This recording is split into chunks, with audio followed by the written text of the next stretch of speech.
আরে বিন্দু মাসি যে কি খবর? আপনি তো আর এখন বিন্দু মাসির হাতের পান খেতে আসেন না, তাই বাড়ি বয়ে আপনাকে পান খাওয়াতে এলাম।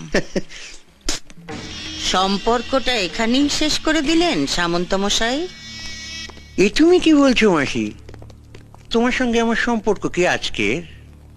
আমি আগে যেমন তোমায় ভালোবাসতাম এখনো তেমনিই ভালোবাসি। এর চেয়ে বেশি বলার আগে আপনার লোকদের সরে যেতে বলুন সামন্ত মশাই। দেখলে তোমার সঙ্গে আমার সম্পর্কটা এখনো কেমন মধুর। গার্ডদের সামনে তুমি আমায় গালাগাল দিলে না। এবার দেব। আমি জীবনে অনেক হারামি দেখেছি, কিন্তু আপনার মতো এক পিসও দেখিনি। এই যে সাদা ধুতি পাঞ্জাবি পরে মন্ত্রী হয়ে হিল্লি দিল্লি ঘুরে বেড়াচ্ছেন, কার জন্যে? আমার জন্যে, এই বিন্দুবাসীর জন্যে।